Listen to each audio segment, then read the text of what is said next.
За, шавнартай өглөөний минь төргий. За, та нартай зориулаад эмпати гэдэг сэдвээ багш нь ярьж өгье. За, эмпати гэдэг бол бас маш чухал, маш гоё юм хүн болго яриад байдаггүй гайхалтай сэдв.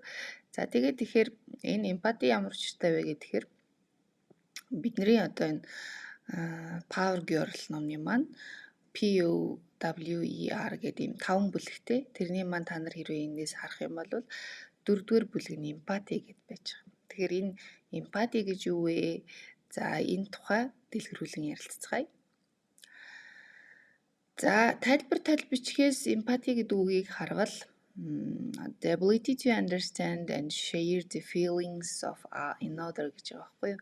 Тэгэхээр энэ дээр бусдын мэдрэмж, бусдыг одоо ингэж ойлгох чадварыг эмпати гинэ. За одоо ингээд гүнзгийрүүлээд ингээд ярих юм бол бусад гэдэг дээр мэдээж хүмүүс байгаа. За эргэн тойрныхоо хүмүүсийг, ажлын хамт олноо, найз нөхдөө ойлгож байгаа чадварыг эмпати чадвар гэж хэлнэ. Түүнээс гадна another буюу бусад гэдэгт амьтныг хайрлах хайр, ургамлыг хайрлах хайр, ер нь амьтаа бүхнийг хайрлах хайр. Тэгж ярих юм бол одоо ер нь бүхий л зүйлсийг хайрлаж ойлгож байгаа энэ хайр. Жишээл одоо амьтан тижээдэх хүмүүс ер нь маш сайн ойлгож байгаа тий. Тухайн энэ амьтантайгаа энэ тодорхой хэмжээний connection буюу холбоос үүссэн байдаг.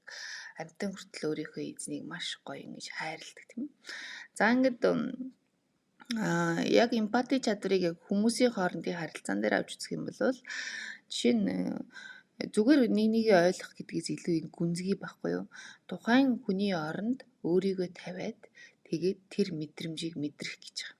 Үндсэндээ бол жишээ нь таны найз тань одоо дотны хүнээ алдах ч гэдэг юм уу тий хахацал үзэх эсвэл ямар нэгэн одоо шаналлах эсвэл хэнийг нь маш гомдоод одоо ингээд уйлаад байжалаа гэж бодоход та тэр мэдрэмжийг яг одоо найзынхаа өмнөөс мэдрээд тэгээд найзыгаа ойлгоод тусалж байгаа энэ байдлыг эмпати чадвар. Тэгэхээр ерөөсөө бусдыг яг тэр тухайн хүний мэдэрч байгаагаар мэдрэхийг хичээж ойлгож өгж байгаа тэр чадварыг эмпати чадвар гэж нэрлэдэг. За ингээд цаашлах юм бол яг гоо эмпат гэдэг үг та нарт магадгүй зүүн бэлгийн тулаан Bitva Extrasense гэж гарч ирсэн шүү дээ тий. Телевизийн нэвтрүүлэг одоо ч гардаг баг. Тэн дээр эмпат хүмүүс гардаг штэ та нар санаж байгаа бах. Эмпат гэхэлэр хүмүүсийг нөө хийл хийж өгдөг тий анагаадаг эсвэл энергийн түвшинд ингэж одоо ажилдаг зүүн бэлэг өндөртөө ирээдүйн цаг хугацаанд өнгөрсөн цаг хугацаанд болсон үйл явдлуудыг ингэж зөгнөж хардаг гэдэг ч юм уу. Иймэрхүү хүмүүс байж идэг. Тэгэхээр ер нь эмпат гэдэг нь одоо ганцхан зүүн бэлэгтэнгүүд гэдгээс гадна энэ эмпат эмгтэй байх гэдэг тухай ойлголт нь хүн бүртээ ингэж хамаатай. Эмпат эрхтэй байх, эмпат хүн байх гэдэг нь. Гэхдээ ингээ бидний эргэн тойрон ч гэсэн хүмүүс ингээ зүүн бэлэгтэн гэж нэрлэхгүй ч гэсэндээ энэ эмпат чадвар өндөртэй хүмүүс байж идэг. Тэр нь ямар чин чанартай зүүн совин өндөртэй хүмүүс. За үнэн худлаа ярих үед мэдэрч чаддаг хүмүүс. Жишээ нь одоо багшийн хувьд ч гэсэн ягаад энэ сэдвүүдийг ингэж гүн гүнзгий орж судалж байгаа вэ гэхээр тодорхой хэмжээгээр өөрөө мэдэрсэн зүйлээ ном дээр бичиж байгаа шүү дээ хүн. Тэгээ Power Girl ном дээр ч гэсэн сүнс эрхүйн тухай. За тэгээд энэ сүнсний хөгжлийн тухай. Тэгээд цаашлаад одоо энэ зүүн бэлэг энэ эмпат байх тухай гэдэг ингээд бүх зүйлс нь ингээд та нар анзаарчил байвал энэ тодорхой хэмжээгээр надтай өөрт холбоотой сэдвүүд баггүй. Тэгэхээр жишээ нь одоо багш нь энэ эмпат тодорхой хэмжээгээр дүнс одоо 100% гэд хэлэхэд хэцүү байх. Гэхдээ тодорхой хэмжээгээр багшийн нодны awaken soul сэрсэн сүнс гэж ярьж байгаа. Дээрээс нь энэ эмпат чадвар тодорхой хэмжээгээр надад байгаа. Нэг хөгжүүлээд явж байгаа гэсэн үг шүү. Тэгээд зүүн совин их өндөр болсон. Нөгөө талдаа зүүн совин өндөр байж ич хүн ертөнцтэй холбогддог. Ертөнцтэй холбогдож хүн одоо жинхэнэ шүлэг бичих, жинхэнэ уран бүтээл бичих боломжтой байдаг. Тэгэхээр та нар энийг ингэсгээд ингээд ойлгоорой. Жишээ нь одоо багшийн наажууд ингээд хүмүүс худлаа ярих үед би мэдчихдэг. нададаа ингээд чин сэтгэлийн харилцаа тогтоох гэж гинэ үү? Эсвэл миний янзыг үзэх гэж гинэ үү? Эсвэл атааж өтөө бодол агуулад байна уу? Үнэхээр намайг хайрлаж хүндэлж гинэ үү гэдгийг багш нь энергийн түвшинд мэддэг болчихсон. Тийм болохоор аль болох багштайгаа ингээд үнэн байгаарэ гэж ингэж хүсдэг юм учиртай шүү. За бусдын төлөө ер нь санаа зовж явдаг. Өөрөөсөө ч илүү бусдын төлөө одоо ээж аваагаа гэж бодно тийм. Тэгээд та нар маань энэ өөрсдөө яг энэ шин чанарууд хэрэг байгаа вэ гэдгийг гол нь анзаарч мэдээрэй за. За тэгээд бусдаас нэг л өөр байгаагаа үргэлж мэддэг гэдэг ч юм уу. ертөнцийг арай өөрөөр хардаг. Одоо ер нь бид нар нэг өнгө мөнгөний хорвоод амьдраад байна. Гэхдээ энэ ертөнцид бид нар арай өөрөөр буюу одоо мөн чанар, хүн чанар гэдэг зүйлс рүүгээ илүү өнгөж хүн байх үед одоо илүү анхаардаг байх юм бол энэ бас эмпат эмхтэн шин чанар мөн үү. Тэгээ бүхнийг их өрөвдөж хайрладаг. Жишээ нь одоо сүүл рүүгээ ингээд алхаж чагаад одоо шаргаалжийг алчих үедээ гიშгчих үедээ гэж ингэж бодох бодол төрдөг болвол энэ эмпат хүний шин чанар гадаа гудамжинд явж байхад хөөр хөдөө энэ нохоо ингээд өлсцэн байна да гэж бодоод одоо ямар нэгэн арга хэмжээ аваад байвал тэр эмпат хүний шин чанар мөн байдаг шүү гэсэн үг. Хүн хүний харилцаан дээр ч гэсэн мэдээж маш олон төрлөөр илэржил байдаг гэсэн үг шүү. За тэгээ энэ дараагийн слайд дээр багш нь юу онцлж хэлж байна гэхээр эмпат чадвар гэдэг чинь хөгжүүлж болдго юм аа. Одоо хүмүүс бид нар нөгөө hard skill, soft skill гэдэг янз бүрийн чадварын тухай яриадаг. Тэрийг ингээд цаг баримтлахыг ч гэсэн хүн суралцаж болно гэдэгтэй адилхан хамгийн гайхалтай нь эмпат чадварыг хүн хөгжүүлж явж боломжтой. Ер нь хөгжүүлэх учиртай юм хүн болж төрснийх. За энэ эмпат чадвараа ер нь яаж ингэж сайжруулах вэ гэж та нар гайхаж байгаа бах тий. Тэгэхээр тэнд нь багш нэг хэд хэдэн юм аргачлалууд хэлж өгч байна. Тэр нь одоо өнөөдрөөс л хүмүүсийг сайн анзаарч эхлээрэй. За одоо ингээд үр хүүхдүүдэд анзаар, эр нөхрөө анзаар, эр найз нөхдөө анзаар тий. Тэгээд хүмүүс дотроо юу бодож явж байгаа бол шаналж байгаа болов. За миний тусламж хэрэгтэй болов гэдэг ингээд хүмүүсийг анзаараад тэр хүмүүсийг сайн анзаарч чадах юм бол үг үйлдэл, нүүр царайны хувирал бүх зүйл дээр ер нь хүмүүс өөрсдөө илэрхийлж байдаг даал утгаараа. За тэгээ зүрх сэтгэлийнхээ хаалгыг нээж өгөөрэй. За opening гэдэг хичээлээрээ багш нь ярьж ирсэн. Өөрийнхөө зүрх сэтгэлийг нээжиж хүмүүс тантай зүрх сэтгэлээ нээж ингэж харилцдаг юм аа гэсэн дүрэн байна.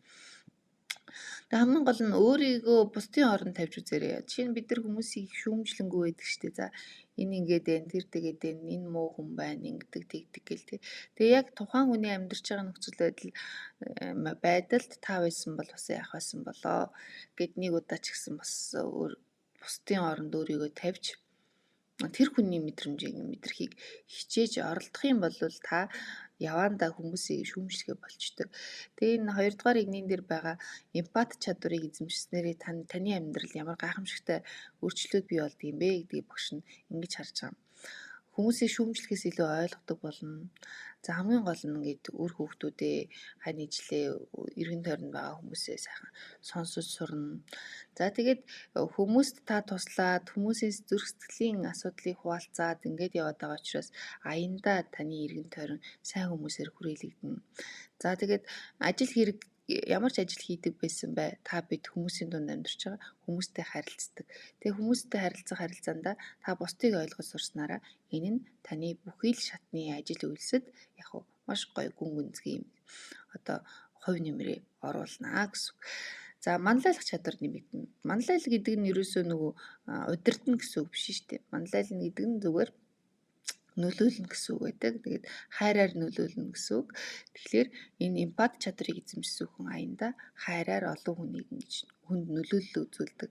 Ямар ч улс төрчөөс илүү, ямар ч магадгүй одоо амби худлаа амбицтай хүнээс илүү магадгүй би ингээд лекцээрээ дамжуулаад хүмүүстэй тухайлсан хүмүүстэй хайр мэдрүүлдэг байх, мэдлэг хүргэдэг байх гэдэг ч юм уу. Ингэж боддгоо. Бус тусалж түүнээсээ жаргал мэдэрдэг болно хүн. Тэр нь гайхалтай бүр юм хязгааргүй аз жаргал байдаг. Тэг хүмүүс бодохдоо зарим тэгэл энэ одоо хүмүүс зориулаад үнгүүлэх зуншаал тэг ингээд яваад ах юм яг ямар ч юм бол. Тэг ерөөсөө хүн өөр ингээд нөгөө тэр мэдрэмж гэдэг чинь л агуу зүйл байхгүй юу? Гарт баригдахгүй л байгаа л да. Гол нь хүмүүст өгж байгаа тэр мэдрэмж та нарт ч гэсэн би чин сэтгэлээсээ ингээд багш нь мэдлэг чадвар бүх зүйлээ зориулаад сургалт өгöd та нар ингээд багшаа ийм зүйлийг ойлгож авлаа ямар гоё юм бэ гэд ингэхдээ л багш нь хайраар дүүрчдэг. Тэгээ энэ дүүрч байгаа мэдрэмж чинь бидний амьдралаас хүсдэг ад жаргал мөн. Тэгэхээр бид нар ер нь ад жаргал ирээдүйн цагт явж байгаа юм байна. Ад жаргал өөр хаа нэгтэй байгаа юм гэхээс илүү яг өнөөдөр хийж байгаа ажилласаа жаргалыг мэдрээд дүүрэн мэдрээд сурчих юм бол тэгэл эн чинь ерөөсөө амьдрах урлаг юм байна лээ шүү дээ. Тэгэхээр дараагийн слайд дээр ер нь энэ эмпат байх боломжтой эмпат хүмүүсийн шин чанар нь багасаа ер нь бусдаас арай өөр байдаг. Эмзэг мэдрэмтгий байдаг тийм. Хүмүүст өөрөөсөө ч илүү ер нь бусдын төлөө эх орныхоо төлөө гэр бүлийнхнийхээ төлөө ингээд хүмүүс санаа зовж явдаг гэдэг ч юм уу. Маш олон юм шин чанарууд байдаг. Тэгээ та нар гол нь өөрсдөө анзаараарай.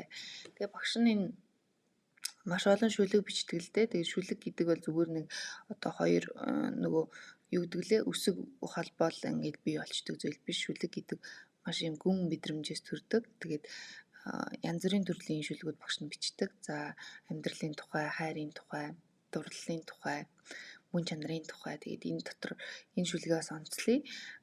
Яг одоо Facebook орчинд гэдэг ч юм уу 100 хэдэн мянган хүн үзэлттэй байгаа хамгийн өндөр хандлттай байгаа.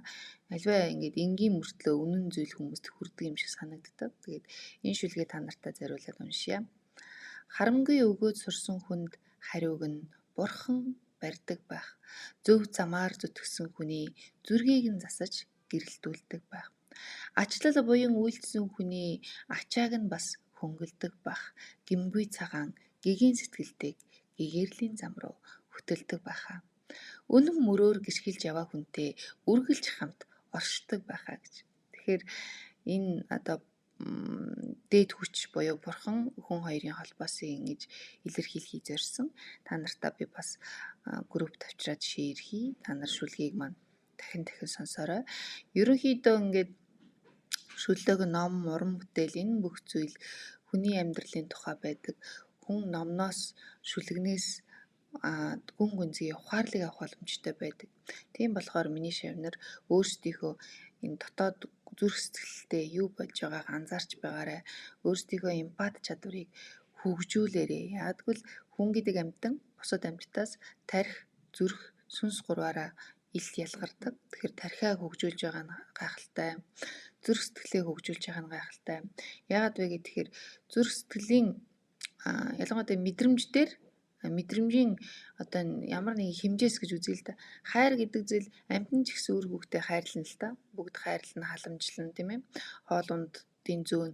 Гэхдээ тэр мэдрэмжийн хэмжээсийн зөрүү байгаа гэж би боддог. Тэгээ тэр яг одоо хүн хүнээ хайрлаж байгаа тэр хайрын тэр хэмжээс магадгүй өөр хаач байхгүй байх гэж бодож байгаа. Тэгэхээр тэр нарийн мэдрэмж хүн гэдэг тэр нарийн мэдрэмжүүдээ хөгжүүл, тархиныхаа хөгжилтэй анхаар за тэгээд бүх зүйлээ хөгжүүл, сүнсээ хөгжүүл, биеэ хүртэл гоё хөгжүүл гэж багш нь зөвлөдөг. Ингээд та бүхнийхээ амьдрал сайн сайхан бүхний хүсэн өрөөй. Тэгээд энэ хичээлээ үзсэн бол бүгдээрээ коммент хэсэгт нь сэтгэлдээ бичиж үлдээгээрэй. За та нартай хайртай шүү.